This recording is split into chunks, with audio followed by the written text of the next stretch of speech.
जीवन भर नहीं भूलोगे यह कहानी।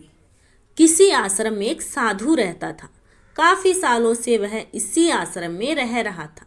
अब वह काफी वृद्ध हो चला था और मृत्यु को वह निकट महसूस कर रहा था, लेकिन संतुष्ट था कि 30 साल से उसने प्रभु का सिमरन किया है। उसके खाते में ढेर सारा पुण्य जमा है, इसलिए उसे मोक्ष मिलना तो तय ही है। एक दिन उसके ख्याल में एक स्त्री आई। स्त्री ने साधु से कहा, अपने एक दिन के पुण्य मुझे दे दो और मेरे एक दिन के पाप तुम वरण कर लो। इतना कहकर स्त्री लोभ हो गई। साधु बहुत बेचैन हुआ कि इतने बरस तो स्त्री ख्याल में ना आई। अब जब अंत नजदीक है तो स्त्री ख्याल में आने लगी। फिर उसने ख्याल झटक दिया और प्रभु सुमरिन में बैठ गया। स्त्री फिर से ख्याल में आई। फिर से उसने कहा कि एक दिन का पुण्य मुझे दे दो और मेरा एक दिन का पाप तुम वरण कर लो। इस बार साधु ने स्त्री को पहचानने की कोशिश की, लेकिन स्त्री का चेहरा बहुत धुंधला था। साधु से पहचाना नहीं गया। साधु अब चिंतित हो उठा कि एक दिन का पुण्य लेकर यह स्त्री क्या करेगी। हो ना हो ये स्त्री कष्ट में है, लेकिन गुरुजी ने कहा हुआ है कि आपके पुण्य ही आपकी असल पूंजी है। यह किसी को कभी मत दे बैठना, और इतनी मुश्किल से ये पुण्य की कमाई होती है। यह भी दे बैठे तो मोक्ष तो गया। हो ना हो ये मुझे मोक्ष से हटाने की कोई साजिश है। साधु ने अपने गुरु के आगे अपनी चिंता जाहिर की। गुरु ने साधु को डांटा, मेरी शिक्षा का कोई असर नहीं हुआ तुझ पर। पुण्य किसी को नहीं देने होते, यही आपकी असली कमाई है। साधु ने गुरु जी को सत्य वचन कहा और फिर से प्रभु सुमरिन में बैठ गया। स्त्री फिर ख्याल में आ गई। बोली, तुम्हारा गुरु अपूर्ण है, इसे ज्ञान ही नहीं है। तुम तो आसक्त छोड़ने का दम भरते हो। बीवी बच्चे दीन दुनिया छोड़कर तुम इस अभिमानी में हो कि तुमने आसक्ति छोड़ दी है। तुमने और तुम्हारे गुरु ने तो आसक्ति को और जोर से पकड़ लिया है। किसी जरूरतमंद की मदद तक का चरित्र नहीं रहा तुम्हारा तो।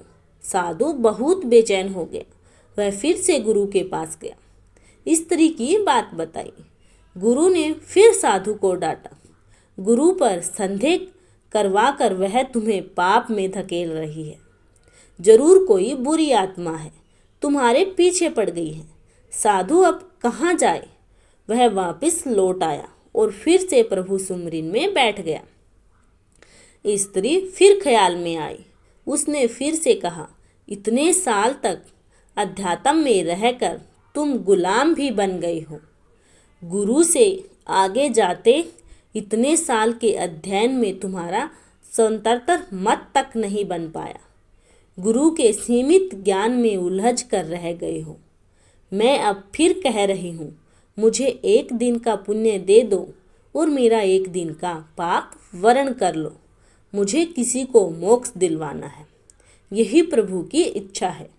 साधु को अपनी अल्पज्ञता पर बहुत ग्लानि हुई। संत मत कहता है कि पुण्य किसी को मत दो, और धर्म कहता है कि जरूरतमंद की मदद करो। यहाँ तो फंस गया। गुरु भी राह नहीं दे रहा कोई, लेकिन स्त्री मोक्ष किसको दिलवाना चाहती है। साधु को एक युक्ति सूझी। जब कोई राह न दिखे तो प्रभु से तार जोड़ो, प्रभु से राह जानो, प्रभु से ही पूछ लो कि उसकी रजा क्या है। उसने प्रभु से उपाय पूछा। आकाशवाणी हुई। वाणी ने पूछा, पहले तो तुम ही बताओ कि तुम कौन से पुण्य पर इतरा रहे हो। साधु बोला, मैंने 30 साल प्रभु सुमरिन किया है। 30 साल मैं भिक्षा पर रहा हूँ, कुछ संचय नहीं किया, त्याग को ही जीवन माना है। पत्नी बच्चे तक सब त्याग दिया। वाणी ने कहा, तुमने 30 वर्ष कोई उपयोगी काम नहीं किया, कोई रचनात्मक काम नहीं किया। दूसरों का कमाया और बनाया हुआ खाया। राम राम, ओम नमः शिवाय, जय माता की जपने से पुण्य कैसे इकट्ठा होते हैं मुझे तो पता नहीं। तुम डॉलर डॉलर रुपया रुपया जपते रहो तो क्या तुम्हारा बैंक खाता भर जाएगा? तुम्हारे खाते में शून्य पुण्य है। साधु बहुत हैरान हुआ, बहुत सदमे में आ गया, लेकिन हिम्मत करके उसने प्रभु से पूछा, फिर वह स्त्री पुण्य क्यों मांग रही है? प्रभु ने कहा, क्या तुम जानते हो वह स्त्री कौन है? साधु ने कहा, नहीं जानता, लेकिन जानना चाहता हूँ प्रभु। प्रभु ने कहा, वह तुम्हारी धर्म पत्नी है।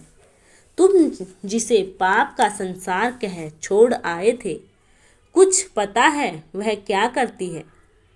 साधु की आंखें फटने लगी। उसने कहा, नहीं प्रभु, उसके बारे में मैं कुछ नहीं जानता। प्रभु ने कहा, तो सुनो, जब तुम घर से चुपचाप निकल आए थे तब वह कई दिन तुम्हारे इंतजार में रोई। फिर एक दिन संचय खत्म हो गया और बच्चों की भूख ने उसे तुम्हारे गम पोंछ डालने के लिए विवश कर दिया। उसने आंसू पोंछ दिए और नौकरी के लिए जगह जगह घूमती भटकती रही। वह इतनी पढ़ी लिखी भी नहीं थी। तुम बहुत बीच राह में उसे छोड़ गए थे। उसे काम मिल नहीं रहा था, इसलिए उसने एक कुष्ठ आश्रम में नौकरी कर ली।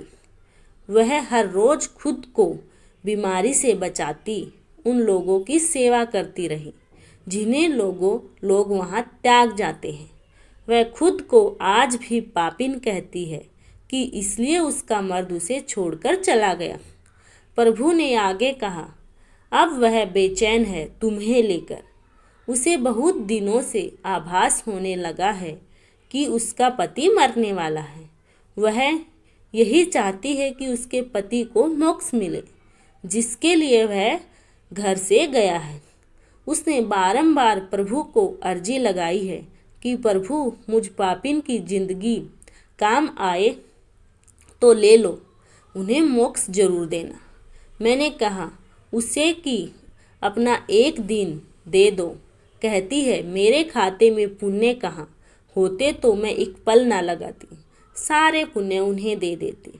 वह सुमरिन नहीं करती।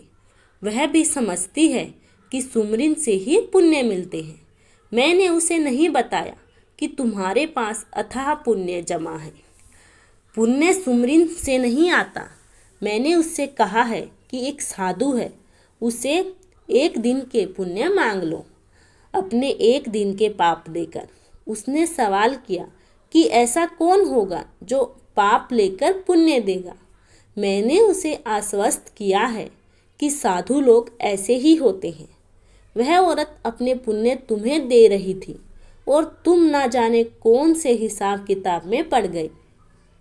तुम तो साधु भी ठीक से नहीं बन पाए।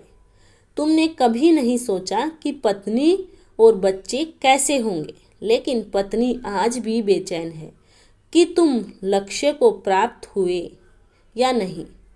तुम्हारी पत्नी को कुष्ठ रोग है, वह खुद मृत्युशैया पर है, लेकिन तुम्हारे लिए मोक्ष चाह रही है। तुम सिर्फ अपने मोक्ष के लिए 30 बरस से हिसाब किताब में पड़े हो। साधु के बदन पर पसीने की बूंदें बहने लगी, सांस तेज होने लगी। साधु हड़बड़ाकर उठ बैठा। उसके माथे पर पसीना बह रहा था। उसने बाहर झांक कर देखा, सुबह होने को थी। उसने जल्दी से अपना झोला बांधा और गुरुजी के सामने जा खड़ा हुआ। गुरुजी ने पूछा, आज इतना जल्दी भिक्षा पर? साधु बोला, घर जा रहा हूँ। गुरुजी बोले, अब घर क्या करने जा रहे हो? साधु बोला, धर्म सीखने। धर्म केवल वह नहीं है कि मंदिरों की घंटी बजाएं, घंटों पूजा करें, मस्जिदों में जाकर नमाज पढ़ें, गिरजाघरों में जाकर प्रार्थना करें, गुरु ग्रंथ साहब का पाठ करें। ये सब तो धर्म से जोड़ने व सीखने के केंद्र हैं।